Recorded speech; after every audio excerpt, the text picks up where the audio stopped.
Hi, this is Manjula Narayan, books editor, Hindustan Times, and today I have with me Swapan Dasgupta. Hi, who's written this Awakening Bharat Mata, the political beliefs of the Indian right. So I found it very interesting because, well, you know, it's very now.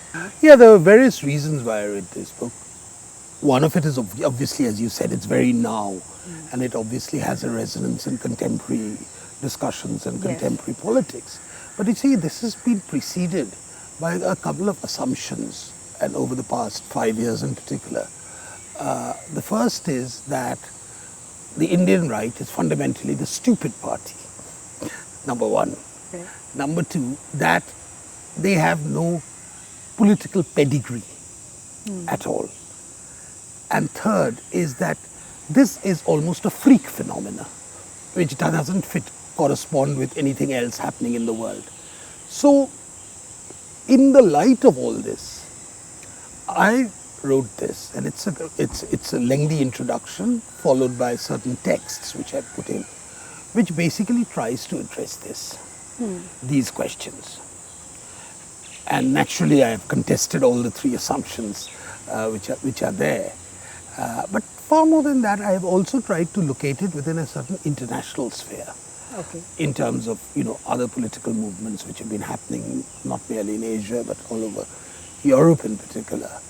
And that's what the book is fundamentally. That's the sort of intellectual backdrop of the book. The tragedy of the Indian right, which I might say, is that often they have not been able to articulate their assumptions in a modern idiom. Okay. They are still stuck somewhere, I don't know. I mean, they articulate these issues, but how they can be fitted into a modern context is sometimes not very clear. And on top of that, there has been the bias or the inclination of people well versed in the social sciences to not regard these, to think of the right as something hideous and part of a horror film. So these sort of intellectual, aesthetic assumptions have often dictated how people vote. But at the same time, it's quite ironic if you really look at the exit polls and the post-poll data which have come out, which show that the higher the educational levels, the more the people they vote for the BJP. Okay.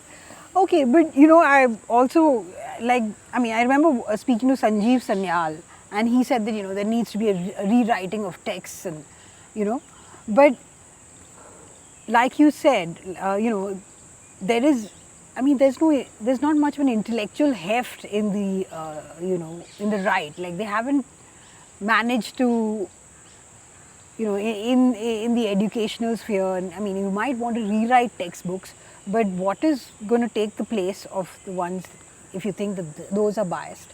Isn't this also going to be biased? And if textbooks continuously change, No, I agree with you. What That is I mean, obviously, it'll become a bit of a madhouse Yeah. if children are made the sort of experimental so with football. each generation you go nuts. No, but I think there's a larger issue involved here. There is an intellectual tradition. There is an intellectual tradition. If you go back to our sort of grandfather's generation of those, especially in the 1930s, 40s, right up to the 1960s, I would say, what today is considered the right assumptions, the assumptions of the right wing, as it were part of conventional wisdom. Yes. So there's been a lot of shifts which have taken place. And now why the shifts have taken place, whether the shifts took place naturally or whether they were manipulated and there was a needlessly excessive left-wing bias in the whole thing, are questions we can debate. But there was a decisive shift.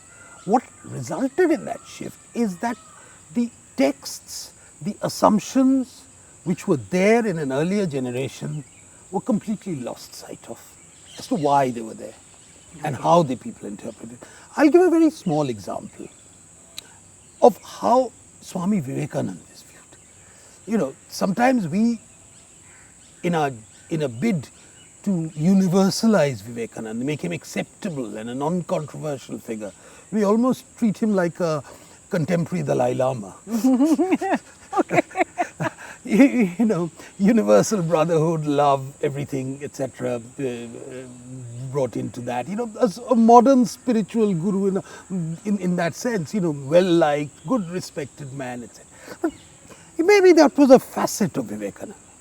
But there was a more particular context in which Vivekananda was born and why he did what he did. Yes. And there was a definite Hindu element in Vivekananda as to why he wanted to bring out the Hinduness in India, why he wanted to restore the cultural pride of Hindus, and why he saw taking the mission, the message of India overseas was so important.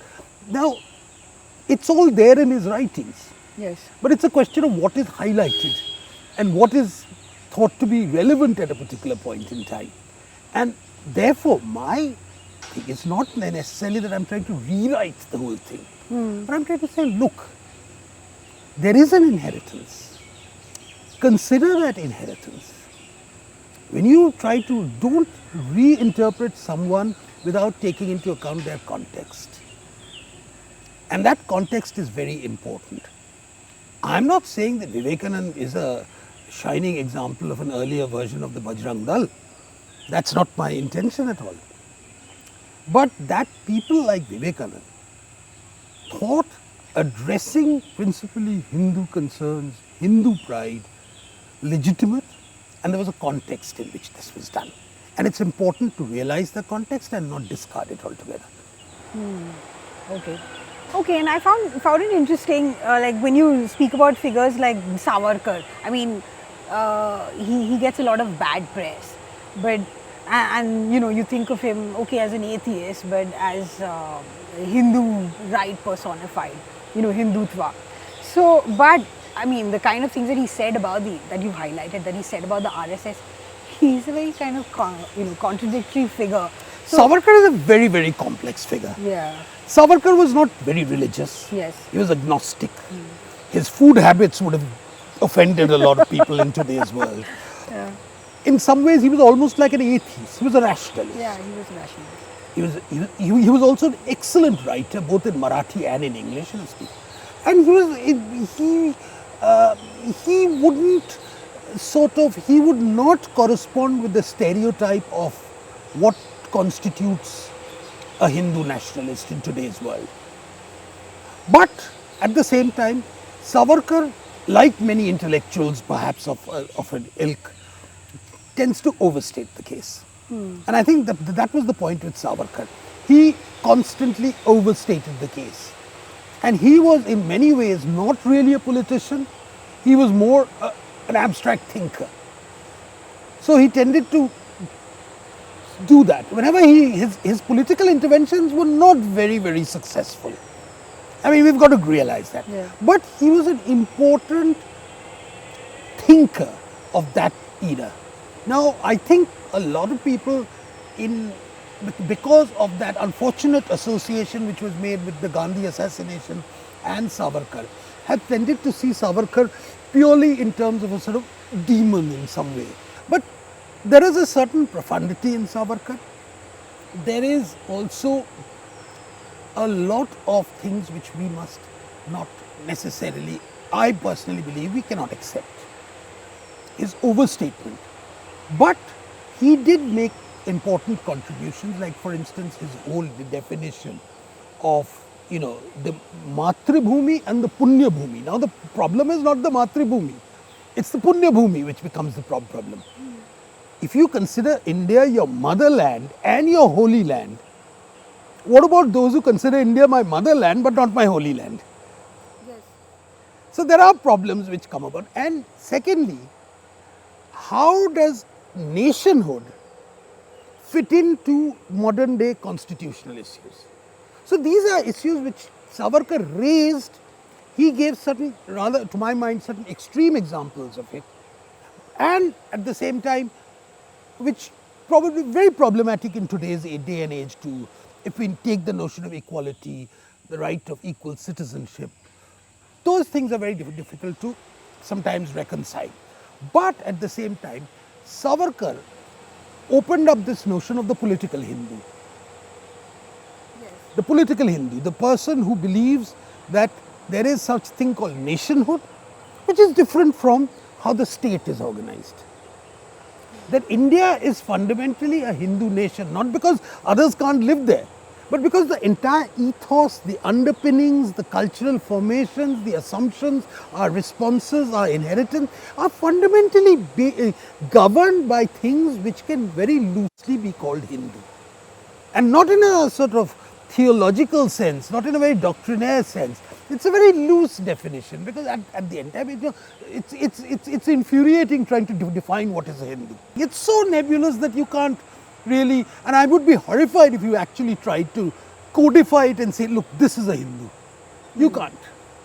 But don't you think that that's where we're moving towards? No, I don't think so. I think that that's impossible. It cannot happen. India is so diverse. Take this whole issue about Jai Shri Ram, which is going on in Bengal.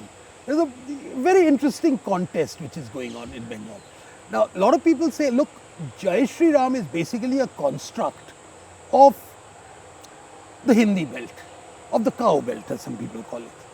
That in Bengal we have a very different tradition, where we actually have the mother goddesses, Yes. far more important, Durga, Kali, etc. Shakta tradition. Now, how do you can't reconcile it? But the interesting thing is, I have always argued, is that Jai Shri Ram is not a religious slogan in Bengal. It has become popular more as a symbol of protest, just like people used to say Lal Salam. Okay. I didn't think of it like that. You think of it like that. How it irritates those in power. How it irritates a certain section of the intelligentsia who are inclined to believe that Bengal can never be. There's something sort of gloriously majestic in its isolation from the rest of India. So it operates at various levels. You think that the fears about, the othering of minorities is No, the unfounded? othering part is a different one. There is one issue which has got to do with what some people call the Semiticization of the Hindu tradition. I mean, reducing it to a form of code, as if, it's like Protestants are codified and all that. To some extent, Islam is also very, very codified, although there are cultural differences even within Islam. But as far as the othering is concerned, that's a really political problem. That's a political issue. As to how Muslims in particular are regarded within the Indian context. And this again has got to do with the issue of secularism.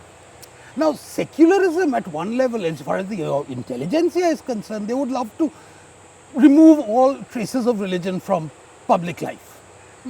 But in reality, what has happened is something completely different. You show, in the guise of syncretism, you are showing a marked preference for certain minority, the tilt. Manmohan Singh's notorious remark that the minorities have the first right on India's resources. I mean, he may not have realized it, but the amount of backlash an intellectual construct like that had is tremendous. And this is the thing, that if there has to be equality, then there has to be citizenship equality. Preferential things cannot be.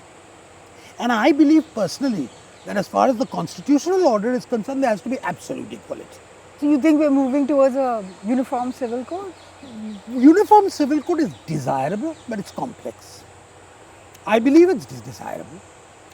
But in the process, we have to ensure a couple of things.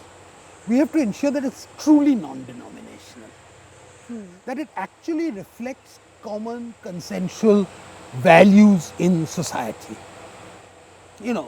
Is bigamy? At one time it was. You could have 5 wives and things like that. Obviously today, the social mores of today, we don't agree with that. Secondly, inheritance of women. What are the things? That again, till the 50s, it operated under one basis, and now. But you cannot have a system where one set of people get certain rights and those are deprived to another lot of people on the guise that is their tradition.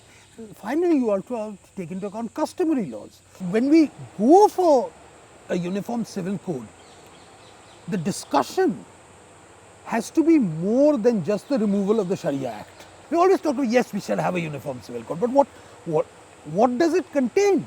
Let's have that debate. I believe we should have that debate, get into the actual meat, the details of it, What are the values which all of us find acceptable?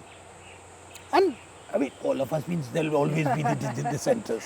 What is happening today and what really started off in the 1990s of people embracing the trappings of modernity, of the trappings of technology at one level, and yet feeling, where is our Indianness? What is our Indianness got to do with it? Now that manifests itself in all sorts of complex fashion. There's no hard and fast rule. And secondly, there was also this underlying this, there was this huge resentment which actually is manifesting itself now, what some people call the Lutyens Brigade, some people call the Khan Market lot. Some people. Well, I mean, I'm just saying, what is being called the Khan Market Brigade, etc., which is this notion of intellectual elite disdain. That they're looking down, oh God, bit of a lesser, the hoi polloi. It's basically a reaction to that cultural war, which is also being waged. A lot of Hindus have a problem with the vigilantism. Yes. So let's talk about that. I mean, because Vigilantism, yes. This is a very interesting question. though, I mean, you might not eat beef, but still I think it's important to recognize a couple of things. One is that when it comes to the question of beef, Hindus are hypersensitive. Now you can say this is irrational, this is this, that, and that, but that's a point. That's a food restriction we have voluntarily, because of inheritance, tradition, whatever, imposed on ourselves. And we must handle it with the greatest deal of sensitivity. Just as I would not willingly thrust a ham sandwich in front of a person who has who thinks pork is unclean. I wouldn't do it. Why should you want to do gratuitous insult? What's the point in a gratuitous insult? So that's the first thing. Secondly, comes the question of, do you take the law into your own hands? That's where the vigilantism problem comes in. And I think here is a question. That's a real problem. That's a real problem. It's a problem, and I think it has to be stamped on. You can't go around and say, what's in your bag? And, I'll beat the hell out of you and kill him. You can't do that. You can't do that. That's not, that vigilantism is not on. And I believe it's non-negotiable. I understand the sensitivities on beef, but I don't want to extend it to there. But do you think as we go forward, and it's going to be like the rule of the law or the rule of, No, I don't think. If you really look at it every movement throws up a lot of loose ends, let's call it in very polite terms. very polite. Loose ends. And there are people who are completely wacko as far as their beliefs are concerned. They don't correspond. I mean, Golwalkar, what was he? Golwalkar was, Golwalkar again is Golwalkar wasn't a wacko. Golwalkar built a very, very formidable organization. Golwalkar led on the strength of his own example, and he built a formidable one. But at the same time, Golwalkar had a curious vision of nationhood, which at one time, at least in his earlier days, was definitely exclusionary. But as he moved on in life, you found that Golwalkar's ideas got relegated more and more, to the extent that when last year Mohan Bhagwat, who is now the contemporary chief of RSS, gave a series of 3 lectures, very important lectures, I believe, in Vigyan Bhavan in Delhi. He did not mention Golwalkar one at all. So there is Golwalkar, the great man, a man who helped in the construction of the RSS, who a lot of people look up to still. In older people, you will say, oh, Guruji did this, he came and visited us, he used to ask about our families, etc. But a man whose dedication is unquestionable, but whose ideas, when he set them out in print as a theory, are definitely not something which is emulable.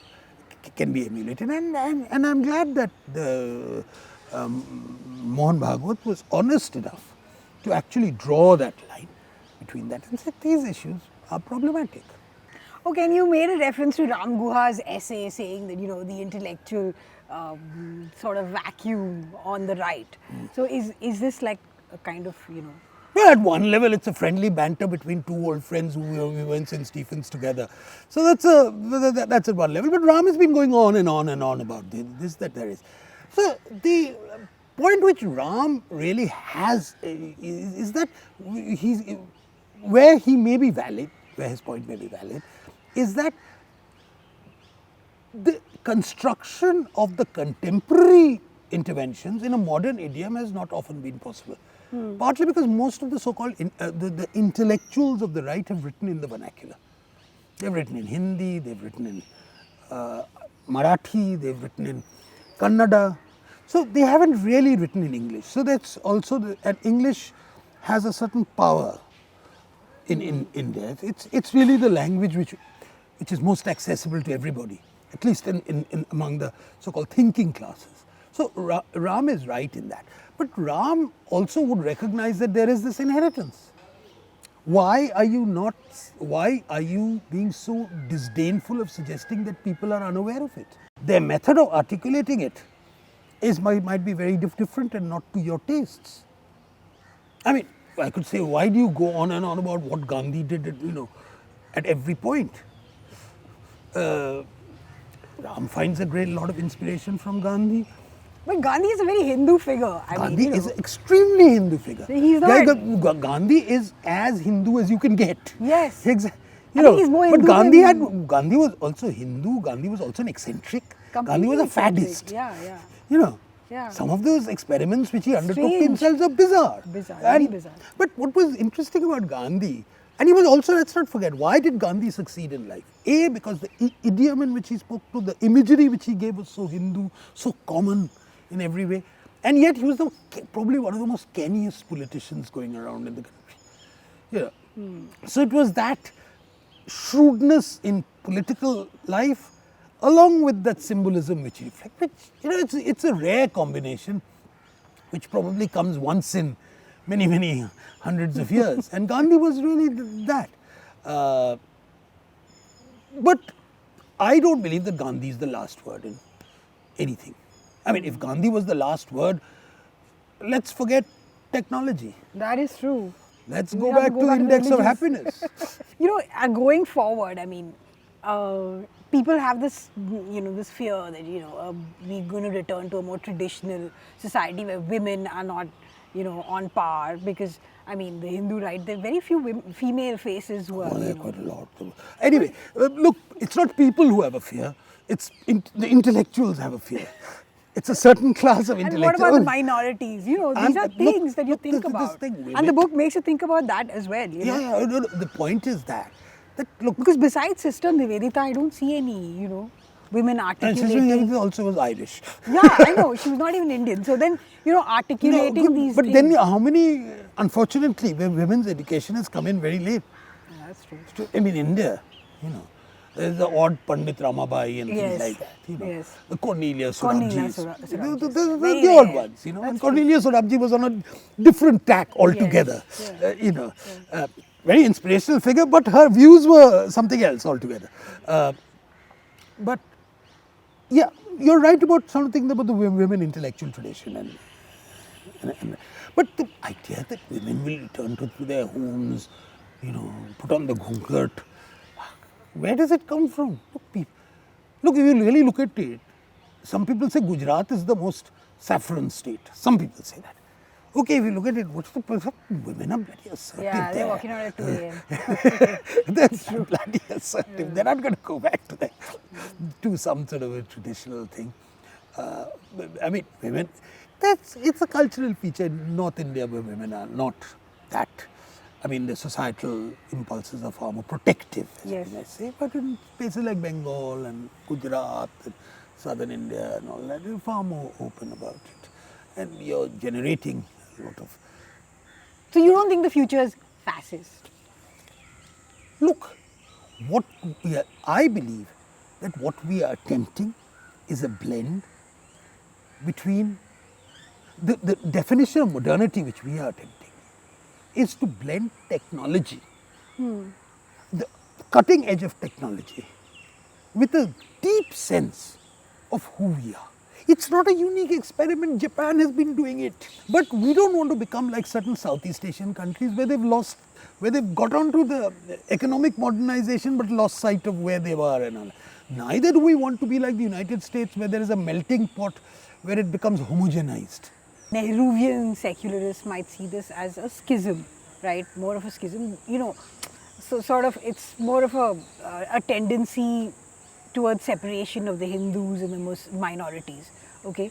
But another way of looking at it is like, it's like a consolidation of Hindus who are, multiple castes and communities. So what do you think about that? I think there are various things which are happening. One is, of course, that you are trying to reduce the importance of caste, at least in political behavior. That's certainly an experiment which is going on. Okay. That you're looking at it in terms of actually creating a more of a national community. And there is a tendency to say, think of India beyond, you think of your locality and think of India. Think of that also, but there are times when you have to think of the nation and so we enlarge your political vision. But I think what people are losing sight of and where all these fears and all these come in is because we are seeing a churn over of the elites. We are seeing the dispossession, the loss of political importance of a group of people, of a community or type of people who dominated India from independence onwards. Even probably also had a very large say in the freedom movement also. Yes. But that is the slightly westernized, anglicized people who have received. Those people like you and me. Yeah, exactly. We sort of dominated and we controlled most of the institutions of India. So there has been a movement of that, and you can see this in the composition of the IAS today. I remember when in the 70s, where each batch of the IAS you could have a couple of cricket teams of St. Stephen's.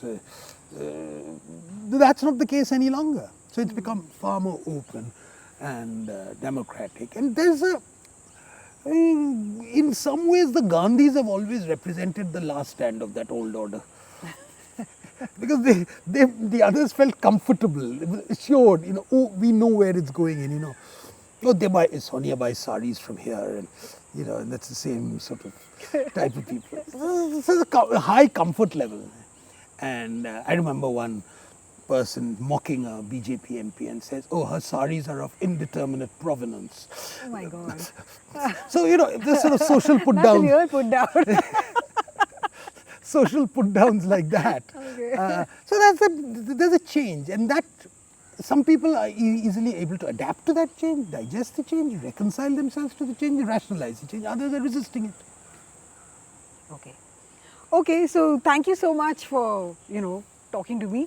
Go out and get this book. It's really interesting and makes you think about a lot of things, rethink many things. So, thank you so much. Thank you very much.